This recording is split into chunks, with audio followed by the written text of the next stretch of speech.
বসেন ভাই, এখানে বসেন, এখানে বসেন, এখানে বসেন। আপনি কি এখানে এসে আসছেন কেন? আচ্ছা, এখানে আমাদের কাছে খবর আসছিল যে এখানে নাকি নিচে মানে উনি হচ্ছে কয়রা উপজেলা আওয়ামী লীগের সভাপতি ছিল, আর 3 বার হচ্ছে ইউনিয়ন পরিষদের চেয়ারম্যান ছিল কয়রা উপজেলার। একটু বলেন, কাগজ লাগবে না, আপনি এখানে আসছেন কেন? আমি একটু কাগজগুলো একটু দেখাই ভাই, একটু কাগজগুলো দেন, আমি দেখাই। না না ভাই, এখানে তো দেখাইতে হবে আমার কাগজগুলো, যে তার প্রমাণগুলো তো আমার দেখাই। দেখেন দেখেন, আপনি সব বের করেন। আচ্ছা, অবশ্যই। তো এখান থেকে আমাদের কাছে খোঁজ আসছে যে ওনারা এখানে বাড়ি করে এখানে আছে। তো আমার কথা হচ্ছে যে স্বৈরাচারের দোষর 1-1.5 বছর হয়ে গেল, এখন পর্যন্ত সে কিভাবে এইভাবে সারাভাবে আছে।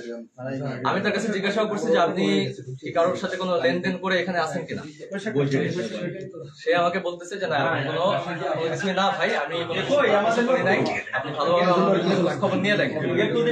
এরপরে হচ্ছে আমি ফয়জুল্লাহ ভাই, জেলা এসিপির প্রধান সমন্বয়কারী ফয়জুল্লাহ ভাই, তাকে আমি জানাইছি যে ভাই এরকম এরকম একটা খবর পাইছি, আমি কি করবো, আমি সেখানে যাবো।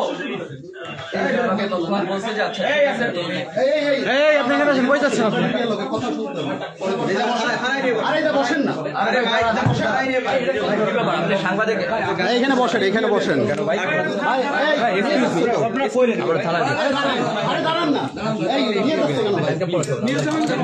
আরে নিয়ে যাবেন, কথা আছে তো, সাংবাদিকরা আছে। দাঁড়ান দাঁড়ান। প্রিয় দর্শক, এনসিপির জেলায় পরিচয় দিয়ে থানায় নিচ্ছেন কেন? হ্যাঁ হ্যাঁ হ্যাঁ, ফয়জুল্লাহর পরিচয় দিয়ে একটু সাক্ষাৎকার নিয়ে নিই না ভাই, ওনার আসছে কেন? প্রিয় দর্শক, আমরা এখানে দেখছি যে হ্যান্ডকাপ লাগান, আমরা এখানে সোনাডাঙ্গা থানা পুলিশ নিয়ে যাচ্ছে তাদের। এরা কিন্তু জেলা এনসিপির জেলা নেতা বলে তারা পরিচয় দিছে, পরিচয় দিয়ে কিন্তু তারা এই একজন সাবেক চেয়ারম্যানের বাড়িতে তারা কিন্তু এসেছেন চাঁদাবাজি, তেমনটি কিন্তু জানিয়েছিলেন এরা। ভাই আপনি এখানে একটু বলেন, আগে থেকে নিউজ না জেনে এগুলো করে। ভাই আপনি বলেন কি হয়েছে, ঘটনা একটু বলেন। পরে করেন, একটু পরে ঘটনা একটু বলেন। আমরা দেখছি যে সোনাডাঙ্গা একজন আহ, ব্যক্তির বাড়িতে এসে তারা কিন্তু চাঁদা দাবি করছে এনসিপির পরিচয় দিয়ে, এবং তারা এনসিপির নেতা ফয়জুল্লাহর কথা বলছে।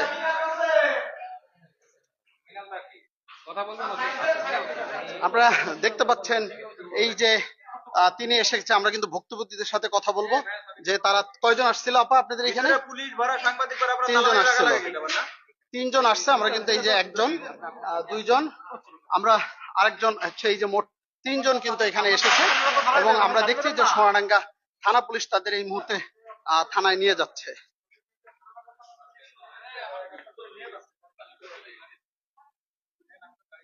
প্রিয় দর্শক, আপনারা সরাসরি দেখতে পেলেন যে এনসিপির জেলা নেতা পরিচয় কিন্তু তারা ফয়জুল্লাহর নাম বলেছে, সেই ফয়জুল্লাহর পরিচয় দিয়ে কিন্তু তারা এখানে চাঁদাবাজি করতে এসেছেন। আমরা এখন দেখতেছি যে এই অপরাধে আইন শৃঙ্খলা বাহিনীর সদস্যরা তাদের নিয়ে গেল। আমরা আমরা এখন এখানে যে বাড়ি, সেই বাড়ির লোকজনের সাথে আমরা কথা বলার চেষ্টা করবো, যারা এখানে আছেন আমরা তাদের বক্তব্য নিব।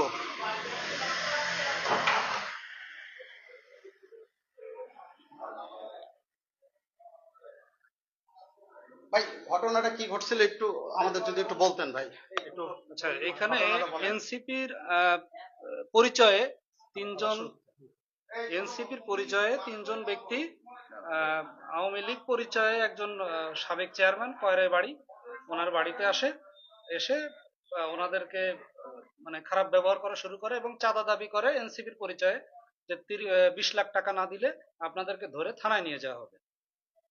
এই হলো বিষয়। আপনারা গণমাধ্যমে আমরা গণমাধ্যম কর্মী হিসেবে আমরা এই খবরটা পেয়ে আমরা এখানে এসে আমরা পুলিশকে প্রথমে ইনফর্ম করি, যেহেতু তারা পুলিশের কথা বলছে, আমরা পুলিশকে থানায় ইনফর্ম করি। পুলিশ আসার পরে আমরা একসাথে উপরে উঠে দেখি তারা এখানে অবস্থান করছে। আর যে ব্যক্তিকে তারা করছে উনি খুবই অসুস্থ একজন মানুষ, উনি বিছানায় পড়ে আছে, তাকে মানসিকভাবে টর্চার করছে, এই ধরনের অভিযোগ ছিল। সেই প্রেক্ষাপটে আর কি এই মুহূর্তে পুলিশ এসে এনসিপি পরিচয় দানকারী 3 জনকে থানায় নিয়ে গেছে। এবং তারা বলতেছিল যে এনসিপির যে ফয়জুল্লাহ তাদের সাথে কথা বলে আসছে, এনসিপির যে জেলা নেতা যে ফয়জুল্লাহ তার ব্যাপারে আপনারা কি জেনেছেন? ফয়জুল্লাহ সাহেবের সাথে আমাদের কথা হলো, উনি এটা সম্পূর্ণ অস্বীকার করেছেন যে না, এই বিষয়ে উনি তেমন কিছু জানেন না। এবং তার সাথে একটা মোবাইল কল রেকর্ড আমরা শুনতে পাচ্ছি, এটা নিয়ে কি বলবেন? কল রেকর্ডটার বিষয়ে আমি এখনো অবগত না। আমরা একটু যার ই করছে তার সাথে একটু কথা বলবো।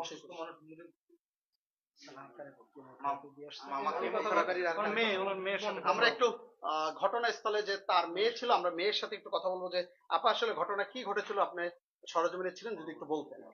হ্যাঁ, আসলে ওনারা আসছে অনেকক্ষণ, মানে আমার আব্বু নিচে ছিল গ্যারেজে, ওখানে এসে কথা বলার পরে অনেকক্ষণ কথা বলতেছিল। তো তারপরে এক পর্যায়ে উপরে চলে আসে, ঘরের ভিতরে এসে 20 লাখ টাকা 25 লাখ টাকা চাঁদা দাবি করে। তো পরে আমার আব্বু রাজি হয়নি যে এত টাকা তো আমার কাছে নাই। তারপর ওরা অনেক খারাপ ব্যবহার করে, তারা কি রাজনৈতিক দল পরিচয় দিয়ে আপনাদের উপরে বললো যে ই আমরা করে? এনসিপি থেকে এসেছি, আমাদের হচ্ছে কেন্দ্র থেকে পাঠানো হয়েছে এখানে, আপনারা আওয়ামী লীগ করেন, আপনাদের হচ্ছে তাই জন্য আসছে। হ্যাঁ, এই মানে হ্যাঁ, যে আমরা একটু শুনবো যে বাসা ভাড়ার বিস্তারিত পরিচয়ে। যে আপার কাছে যে যিনি ঘটনা জানে, আপা একটু যদি বলতেন যে তারা কি বলে ঢুকছে এই বাড়িতে ওনারা তিনজন, এবং কি- প্রথম হচ্ছে নিচে তো কাজ করতেছিল আব্বু আর ওনার ছেলে, তো ওনার হচ্ছে প্রথমে এসে বলেছিল যে বাসা ভাড়া নেবে, তাই বাসা দেখতে আসছিল। তারপরে পরে এসে আবার চলে গেছিল, তারপরে আবার ব্যাক করছে। ঠিক আছে। আপনার নাম্বার কি? আমরা প্রিয় দর্শক, আপনারা শুনলেন এই বাড়িতেই কিন্তু এনসিপি পরিচয় দিয়ে তারা এসেছে, এবং এখানের গণমাধ্যম অনেকেই এসেছেন, তারা কিন্তু এসে এনসিপির যারা নেতৃবৃন্দ আছে খুলনায় তাদের সাথে কিন্তু কথা বলছে। কথা বলার পরে কিন্তু তারা এনসিপির পক্ষ থেকে জানিয়েছে তাদের কাউকেই চিনে না।